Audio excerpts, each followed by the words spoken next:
Chat, we gotta talk. Trump wanted this government shutdown no matter what. And by Trump, I mean Russell Vogt. Russ is the current director of OMB, Office of Management and Budget. He's the one that said, "We want the bureaucrats to be traumatically affected. We want, when they wake up in the morning, we want them to not want to go to work because they are increasingly viewed as the villains." At first, I thought the real reason for the government shutdown was to fire federal employees since Russ seems to have such a disdain for them, but I don't think that's the case. I think Trump's handlers are manipulating Trump to start rolling out their plan for the Manhattan Project 2.0 to build nuclear facilities, all to power their AI revolution. I think technology is the vehicle for how we should be looking to escape and move beyond politics as we find it today. We want their funding to be shut down so that the EPA can't do all of the rules against our energy industry because they have no bandwidth financially to do so. We want to put them in trauma. You know, what they need more than anything else is electricity. They have to have electricity, massive amounts of electricity. I don't know if you know that, in order to do these, essentially it's a plant. And the electricity needs are greater than anything we've ever needed before to do AI at the highest level. And China will produce it because they'll do whatever you have to do, whereas we have environmental impact people, and we have a lot of people trying to hold us back. There are those people that say it takes over the human race. It's really powerful stuff. Now, Trump has a long history with playing dumb to avoid accountability, just like what he did with Project 2025, saying that he specifically would try not to read the documents so that he could say he didn't know about it. But we know that Trump knew about Project 2025 because yesterday he tweeted about it. I have a meeting today with Russ Vogt, he of Project 2025 fame, to determine which of the many Democrat agencies, most of which are political scam, he recommends to be cut, and whether or not those cuts will be temporary or permanent. I can't believe the radical left Democrats gave me this unprecedented opportunity. They are not stupid people, so maybe this is their way of wanting to quietly and quickly. If the Trump administration's goal was truly to force this shutdown, this is a way that they would be able to cut programs and people in a way that they wouldn't be able to do if they had to go through Congress. This is also a way for them to avoid blame because they're able to say, well, we have to cut something. And we know this because this is exactly what Mike Johnson said. He takes no pleasure in this because Russ has to sit down and decide, because he's in charge of that office, which policies, personnel, and which programs are essential and which are not. That is not a fun task, and he is not enjoying that responsibility.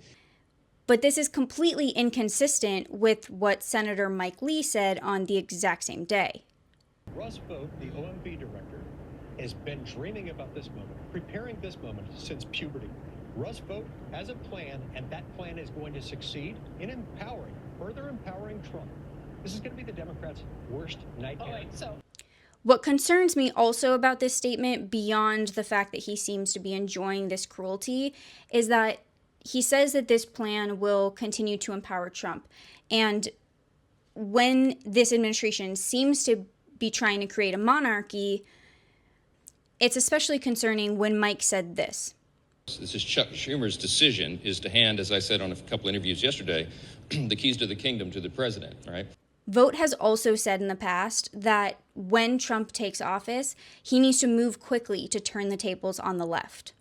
A new Trump administration must move quickly and decisively to turn the tables on the left by using the powers that have been delegated to the American state, the American government. This is the dragon smog's underbelly that lacks the scales that protect the belly.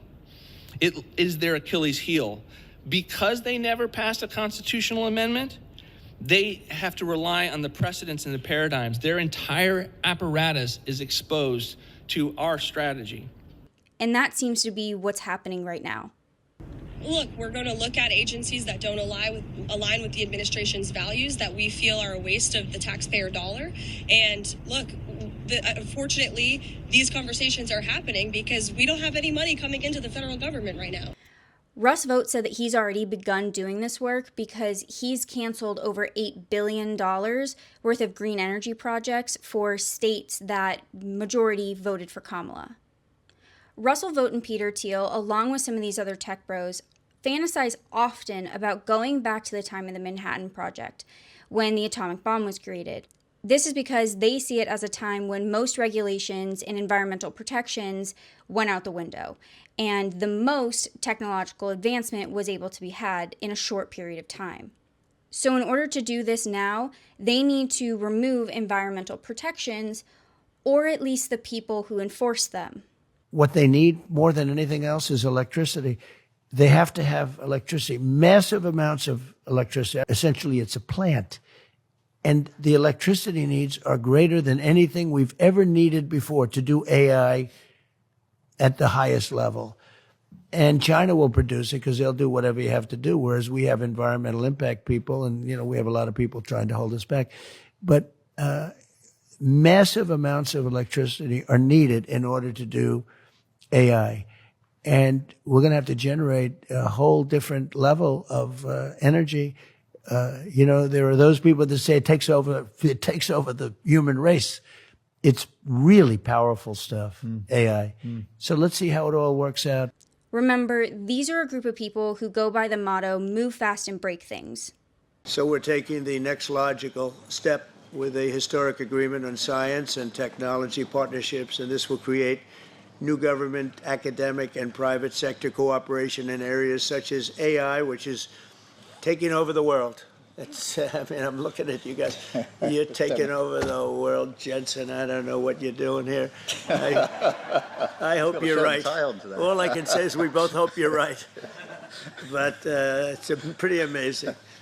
Quantum computing, fusion, 6G, and civil nuclear energy, and align our nations through the approach of centered deregulation and innovation. And we're going to have a lot of deregulation and a tremendous amount of innovation. It's just happening. They don't care if something is legal in the long run, as long as they can get what they need in the meantime. I talk about other industries. Everybody's saying this is going to dominate the world. It's going to dominate every industry that ever conceived. I don't know if that's true. I don't know if it's true. But I can tell you that a lot of very brilliant people think it is true.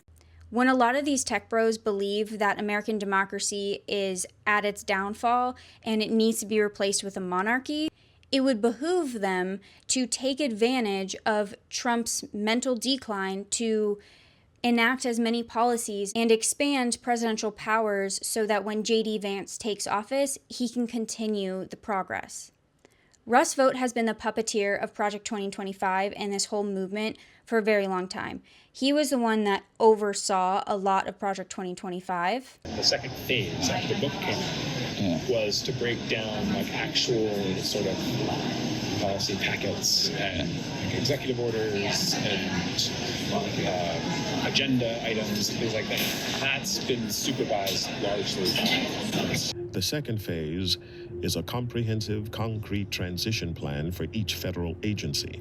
These much more detailed plans are confidential. Only giving information and assignments to officials when necessary so that there wasn't a paper trail for the public or reporters to FOIA to get documents to see what's going on. Yeah. Because obviously you want as little of it to be FOIA-able, if you're familiar with the FOIA process, as possible. Freedom of Information Act, yes. The Freedom of Information Act allows the public to request government communications, but Meadowcroft reveals they plan to avoid these rules. The person that he's trusted the most with a lot of this information, though, is Stephen Miller. If it's someone like Stephen Miller or Bob Lighthizer, then all this stuff gets plugged right in. If it's not, we'll figure it out. Okay. But all of it will be designed for a theory of the case that if a battle plan is out there that will do what he wants, there are the people like me that have his trust that will be able to get it to him in whatever position we're at. It seems as though someone might be trying to take advantage of Trump's declining mental status, feeding him AI videos and old footage from Portland and Seattle from around 2022. I think Trump tweeted that medbed conspiracy video because he thought it was really him. Breaking now. President Donald J. Trump has announced a historic new healthcare system, the launch of America's first medbed hospitals and a national medbed card for every citizen. Every American will soon receive their own medbed card. With it, you'll have guaranteed access to our new hospitals led by the top doctors in the nation, equipped with the most advanced technology in the world. In this first phase, only a limited number of medbed cards will be released. In the past, he's talked about AI or AI videos, and that there might be a time in which he sees a video and he doesn't know if it was him or not.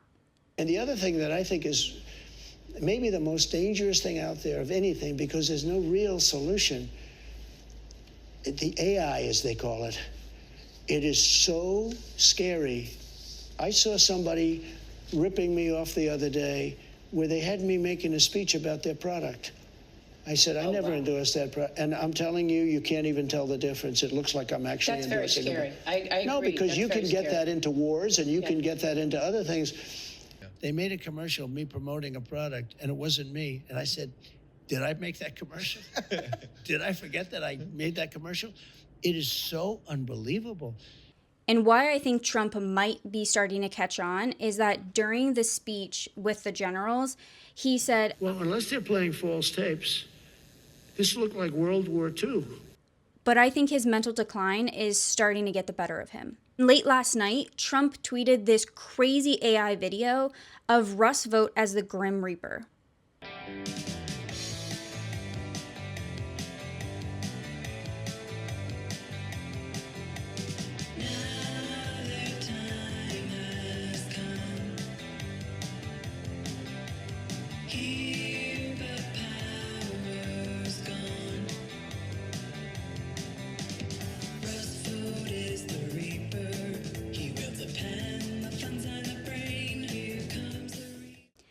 Basically, I think that Trump's handlers are using Trump as a Trojan horse to get their policies through before J.D. Vance, who's chomping at the bit in the sidelines, can take office.